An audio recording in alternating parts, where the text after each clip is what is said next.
integration is the new buzzword. But what exactly does it mean? It has been described as an elusive, complex, and multifaceted concept that can mean everything, but at the same time does not convey much.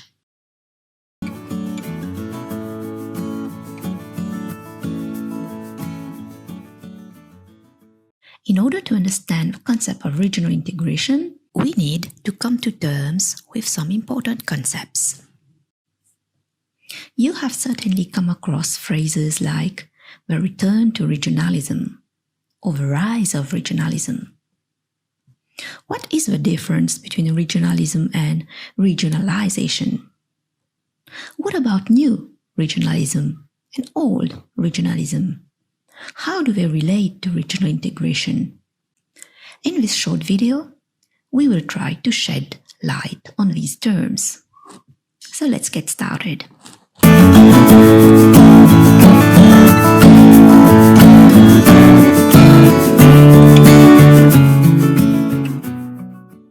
Let us start with a word full of substance: regionalism. A word that ends with ism usually refers to a distinctive doctrine, a theory, or a class of principles.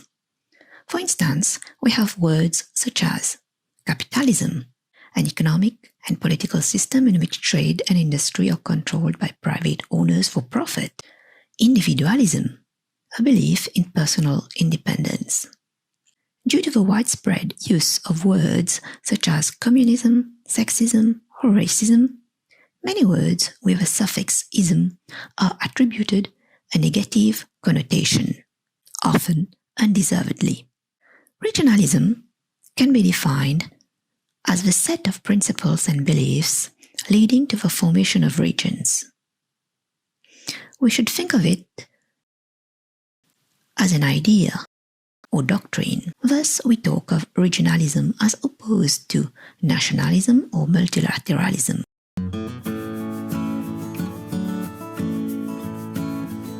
The term is mostly adopted in international politics and international relations domains. In practice, regionalism is usually associated with a purposeful political project. Regionalism that emanates from a political project are usually led by state actors who adopt a top-down approach to unify countries. In practice, regionalism is operationalized through a process of regionalisation. Regionalisation refers to the more fluid courses of actions and events that results in increased cooperation, economic integration, social cohesion that, over the course of time, lead to the delineation of regions. They may not always be state-led, and more often adopt a bottom-up approach.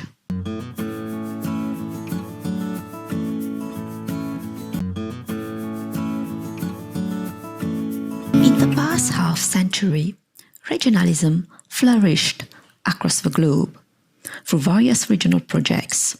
To name a few, in Africa, we saw the emergence of SADC, the Southern African Development Community. The Treaty of Lagos in 1975 established ECOWAS, the Economic Community of Western African States.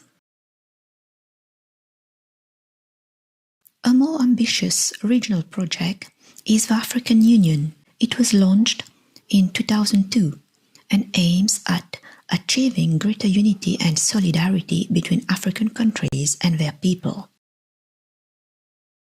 The year 2021 marked the beginning of trading for countries that ratified the African Continental Free Trade Area, AFCFTA, that creates a single market for goods and services and covers a market of 1.2 billion people.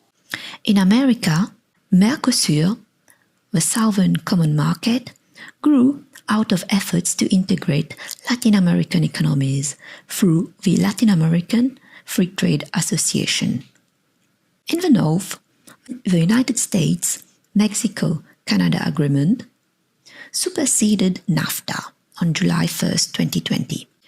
The Association of Southeast Asian Nations, ASEAN, plays a central role in promoting economic integration in Asia, particularly spearheading negotiations among Asia-Pacific nations.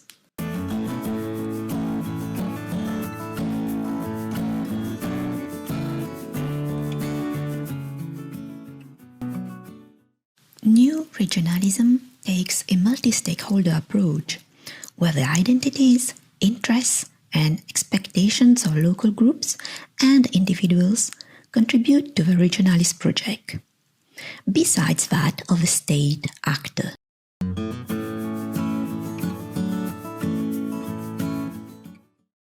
New regionalism acknowledges the intersubjective reality of region building and emphasizes this normative realm.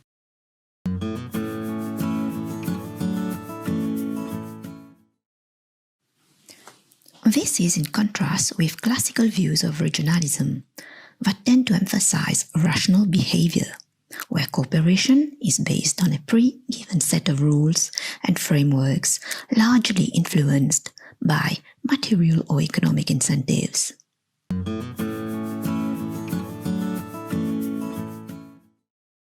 Moreover, new regionalism adopts a dynamic approach to understanding region formation, where identities and interests change over time, resulting in new forms of cooperation.